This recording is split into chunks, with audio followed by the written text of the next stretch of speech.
Hi guys, today I wanted to talk to you about writing a to-do list using a calendar and some time management tips.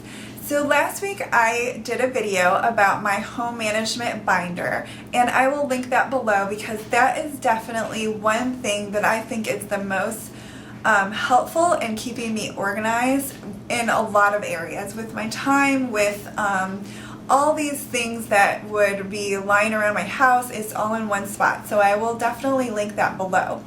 Also, I really like having a to-do list for every day, and I also love having a calendar, and of course that makes sense. Most of us hopefully use a calendar, and I have been working a lot on my time management, and that's something that I think we always have to work on, especially now with so much coming at us that can really take our focus off what we're supposed to be doing. And a lot of those things are great things, but we just have to make sure that we're getting the stuff done that we need to. So I'm going to share just some things that I've learned over the years with time management, and just some things that I'm currently working on to help me with my time.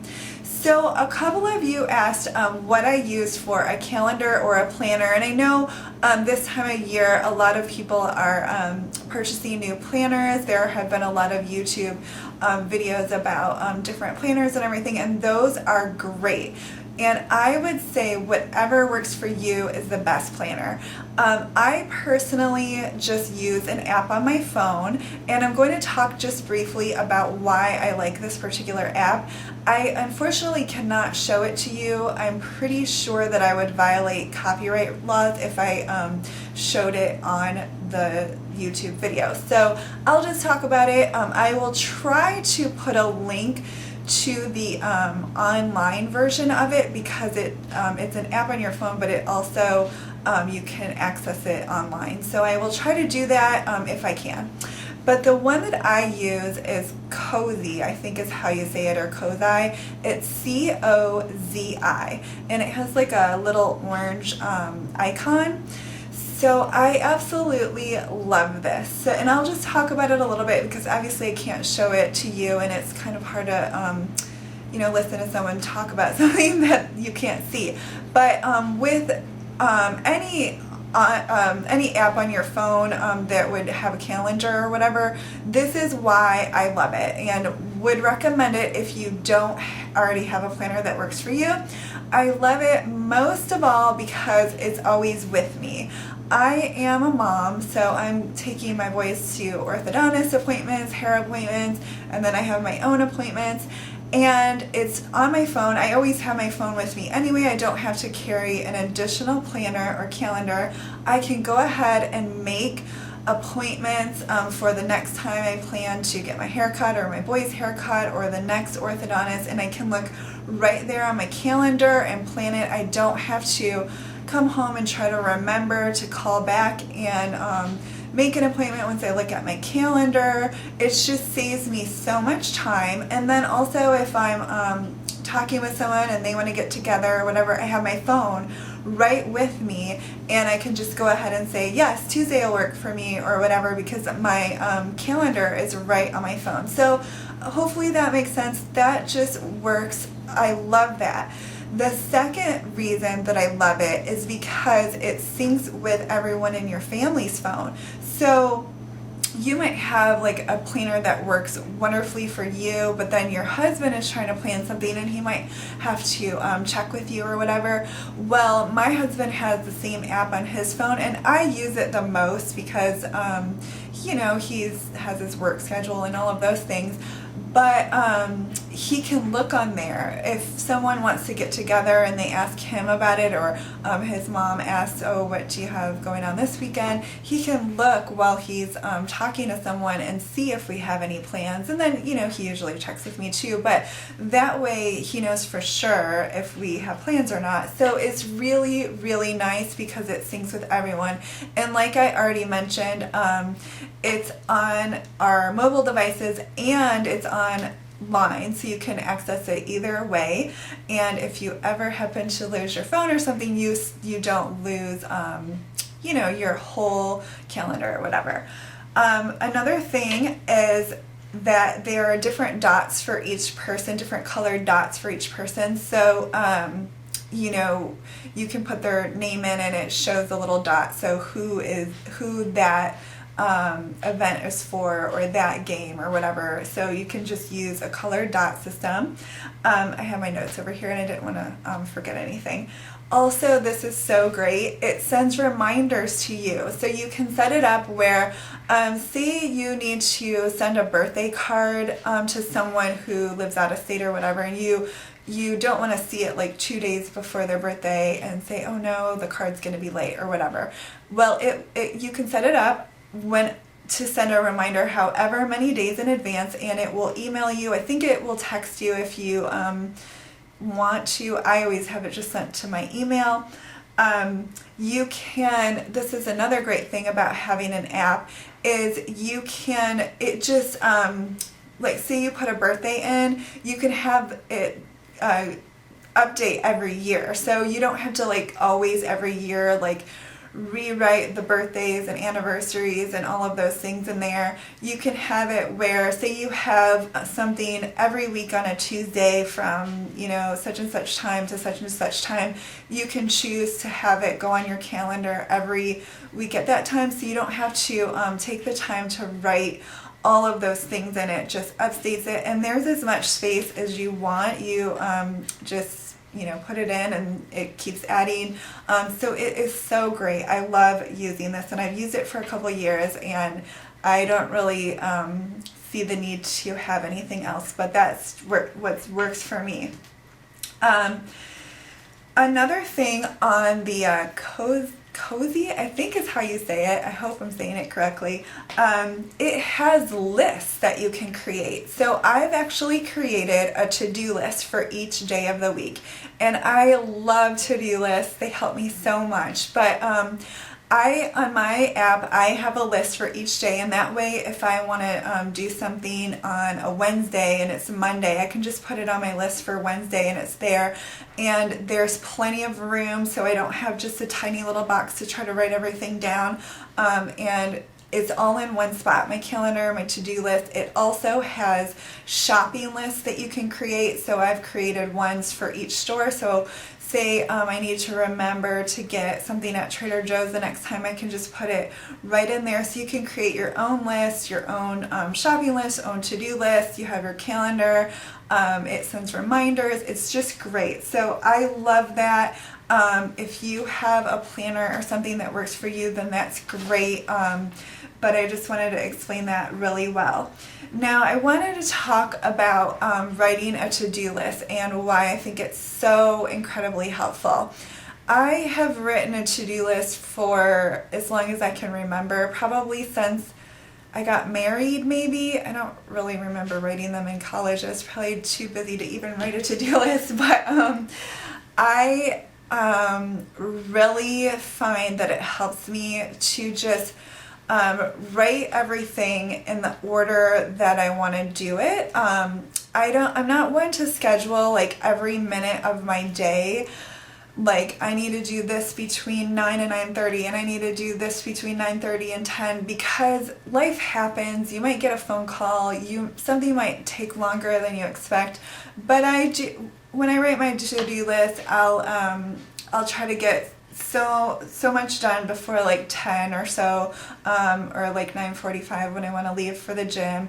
And then I have it set so once I get home from the gym, I have all of the things that I want to get done before I pick up my boys from school. And then I have my things that I want to get done in the evening. And I always end my to-do list with write tomorrow's to-do list. So even though I know what to do it, I just write it on there so that that's my last thing, and then I write it for the next day. So every night I have my to-do list all prepared for the next day.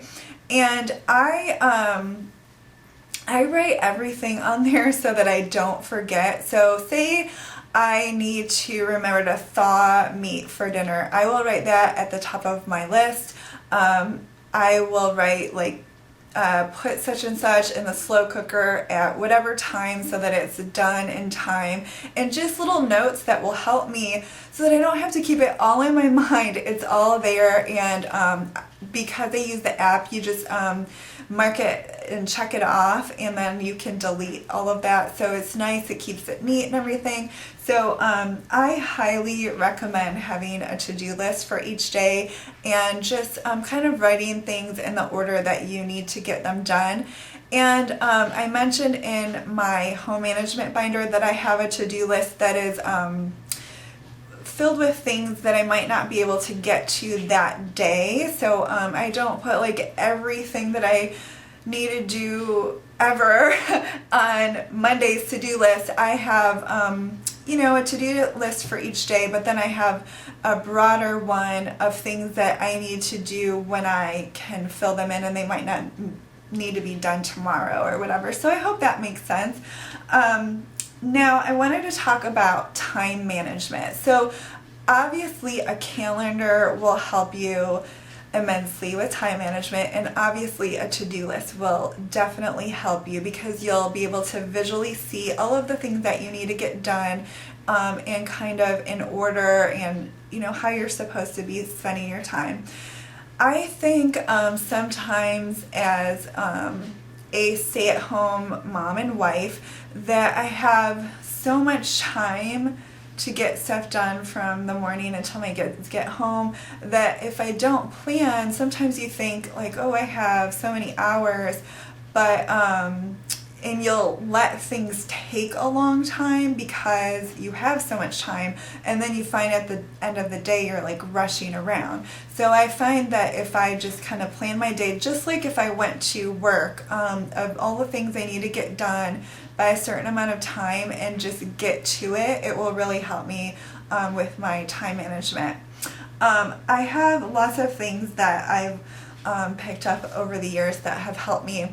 One thing that I can't remember, it's been a few years, but someone recommended just for one day, or you could even do it for a week if you really struggle with time management, have a notebook and just write down what you did each hour of the day, and it will really reveal how you're spending your time. And I did that, and I was like, oh, I never sit down. So but you might see like, oh, I thought I only, was looking on Facebook for 15 minutes and I actually was on there for an hour. Or, oh, I sat down to rest for a few minutes, which everyone needs rest. And it ended up being, way longer than I expect or whatever. Or, oh, it takes me a lot longer to get ready than I realize. And then you can plan your day around that, not only cutting out things that you might be spending too much time on, but also seeing how long things take. So that's just a tip if you want to write down how you're spending your time each hour of the day, and that was a good thing to do for me. Some of the things that I've been doing for time management, one of the things that I had to start doing, I used to do this often, but now that I started doing YouTube, is I will, if I upload a video in the morning, I will upload it and then answer a few comments, and then I turn the computer off. And I do that because it's so tempting to me to keep looking and seeing, maybe what people comment on or what other people have uploaded. And then if someone uploads a video that I want to watch, I'm tempted to watch it, and I might be needing to do something else at that time. My Facebook, I will, it'll make a little noise every time someone sends you a message or whatever, and even if you're busy, you have to know what it says, like right that minute. So I just turn the computer off, and then I try not to turn it on until later when I have time. And I've been trying to do that in the evening, like while my boys are taking their showers and stuff. And that way I'm not always on the computer when they're home and things like that. So that's just one thing that I'm doing. Obviously I do YouTube videos, so I don't want to say don't watch YouTube videos, and I watch them. I usually let myself watch a couple while I'm eating my lunch because I'm the only one here, and it's just like I'm sitting here. With Facebook, when I got a new phone, I didn't add Facebook Messenger on there, that app, because it would send me a little tone every time I got a message, and then I would just feel like I had to read it right then. Well, then it shows when you read it and people are like, why doesn't she answer me back, and all of those things. So I just don't have the Messenger anymore, and that way I only read the messages when I get a chance. So that's just another thing. I try to only give myself a certain amount of time on the computer, unless like my husband's at the gym in the evening and my kids are in bed and I want to be on Facebook or YouTube or something, then I will, because that's just kind of relaxing time and I already have all my stuff done. So those are just some things that are great things, and I love all of those things, but they can really take up a lot of time. I have been asked if I have a blog, Instagram, Twitter, Pinterest, all of those things, Facebook. I have obviously the YouTube channel, which if I let it I could really spend a lot of time watching videos and commenting and everything, so I've already talked kind of about that. I do have a Facebook page, a How Jen Does It Facebook page, and then my own personal page. I really don't update those a lot. I put my videos on my How Jen Does It Facebook page because I know some people, that's how they see the videos. So I do that. Every once in a while I'll write things on there, but personally I just don't have a lot of extra time to update those. I have a blog, but again, I really only put some of my videos on there. I used to write on it when I first started. I would write a few things here and there, tips and things like that. But again, I just don't have time to do all of it. I don't have a Twitter. I have an Instagram, but it's my personal one, and I think it only has like 5 pictures on it, and the last time I took a picture was like in July. So those are all things that I feel like they're great things, and I just had to examine and see if I had the time to do them all and pick the ones that I enjoy. I enjoy YouTube, and I enjoy staying connected with my friends on Facebook. So those are the 2 things that I decided to do, and I still need to watch my time with those. Also, as far as time management goes, now that I've really went into all the social media things, I think it's so important not to start doing like 10 different things at a time, and I really struggle with that because I will say I have a few hours before my boys get home and my husband's out on an appointment and I have the house to myself, and I'm like, okay, I need to do this and do that and do all these things, and I want to start all of them at the same time. And I know that that will actually cause me more stress. I need to just do one at a time. I mean, I can throw in laundry and do something else, but as far as like, you know, starting cleaning something and then starting laundry and starting, you know, baking something and all of these things all at once, it can be overwhelming, and we can only get like part of some things done. So that's another thing, is just stick to one thing and get it done and clean up and then move on to the next thing, as hard as that is sometimes, especially for us women. So those are some tips. I hope you found them helpful. Definitely, if you're looking for a planner or a calendar, like an app version, check out Cozi, I think is how you say it, or Cozi, C-O-Z-I. And if you have any time management tips that you have found helpful recently, let me know in the comments below. I love kind of hearing about what works for you guys, and getting some tips that I can implement in my own life. So thank you so much for watching.